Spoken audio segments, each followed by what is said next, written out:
زکوٰۃ کے چند مسائل۔ پہلا، ادائے زکوٰۃ کے وجوب کے لیے قمری سال کا اعتبار ہوگا، یعنی اسلامی سال، نہ کہ شمسی سال کا، اور فقیر کو یا وکیل کو دیتے وقت یا کل مال سے الگ کرتے وقت نیت ضروری ہے۔ دوسرا، زکوٰۃ میں کل مال کا 40واں حصہ یعنی 2.5% 2.5% دینا ضروری ہوتا ہے۔ تیسرا، سونے کا نصاب عربی اوزان کے اعتبار سے 20 مثقال ہے، جس کا وزن تولے کے حساب سے 7.5 تولے اور گراموں کے اعتبار سے 87 گرام اور 480 ملی گرام ہوتا ہے۔ چوتھا، چاندی کا نصاب عربی اوزان کے اعتبار سے 200 درہم ہے، جس کا وزن تولے کے حساب سے 52.5 تولہ اور گراموں کے اعتبار سے 612 گرام اور 360 ملی گرام ہوتا ہے۔ پانچواں، اگر سونا اور چاندی دونوں کے زیورات یا اشیاء ملکیت میں ہو لیکن کسی ایک کا نصاب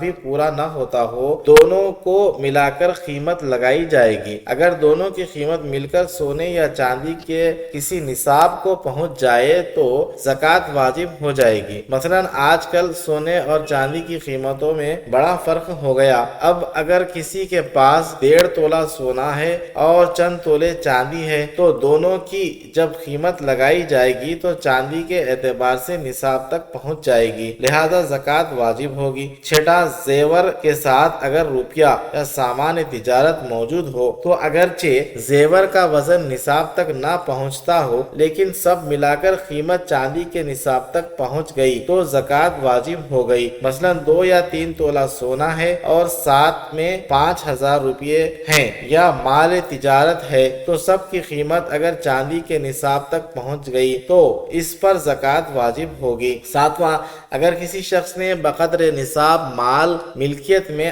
آنے کے بعد حساب لگا کر چند سال کی پیشگی زکوٰۃ ادا کر دی تو بھی اس کی ادائیگی درست ہو جائے گی، تاہم اگلے سالوں میں اگر مال بڑھ جائے تو اسی حساب سے مزید زکوٰۃ نکالنی ہوگی۔ آٹھواں، جو مال حرام طریقے مثلا سود، رشوت یا غصب وغیرہ سے حاصل کیا گیا ہو وہ سب کا سب اصل مالک پر لوٹانا یا غریبوں پر تقسیم کرنا ضروری ہوتا ہے، لہذا ایسے خالص حرام مال پر زکوٰۃ کا حکم نہیں۔ البتہ اگر حلال اور حرام مال مخلوط ہو تو زکوٰۃ واجب ہوگی۔ اموال اور جانوروں کی زکوٰۃ کے چند ضروری مسائل۔ درجہ ذیل اموال اور اثاثہ جات میں زکوٰۃ واجب نہیں ہوتی، خواہ ان کی قیمت کتنی ہی ہو۔ پہلا، رہنے کے گھر، کرائے پر اٹھائے گئے مکانات، البتہ ان کی آمدنی پر زکوٰۃ حسب ضابطہ واجب ہوگی۔ تیسرا، استعمالی کپڑے، چادریں، فرش وغیرہ۔ چوتھا، گھر کا ساز و سامان، فریج، کولر، واشنگ مشین وغیرہ۔ پانچواں،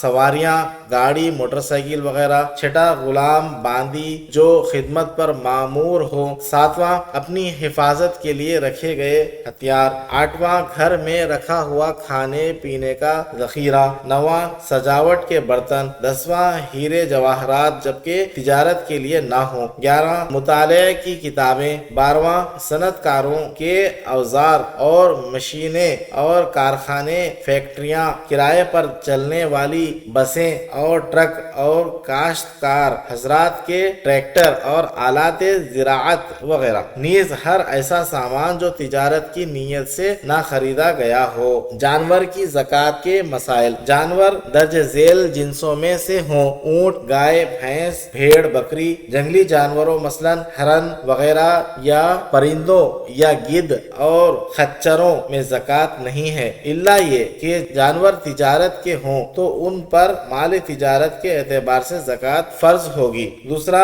وہ جانور سال کے اکثر حصے میں جنگل بیاباں میں چر کر گزارا کرتے ہوں، اگر آدھے سال یا اس سے کم چر کر گزارا کرتے ہوں تو زکوٰۃ واجب نہیں۔ اسی طرح جن جانوروں کو گھر میں رکھ کر چارہ کھلایا جاتا ہے، جیسا کہ ڈیری والے لوگ بھینس وغیرہ باڑے میں پالتے ہیں، ان میں زکوٰۃ واجب نہیں ہے۔ تیسرا، ان جانوروں کو چرانے کا مقصد ان سے دودھ حاصل کرنا یا ان کی نسل چلانا ہو، لہذا ان کا گوشت کھانے کھلانے کے لیے یا سواری کے لیے یا کھیت جوتنے وغیرہ کے لیے اگر پالا جائے تو ان میں زکوٰۃ واجب نہیں، اور اگر جانوروں کو خریدتے وقت تجارت کی نیت کی گئی ہو، محض دودھ یا نسل پروری مقصد نہ ہو، تو پھر ان جانوروں کی قیمت لگا کر سال سال زکوٰۃ دی جائے گی، اور ان میں جانوروں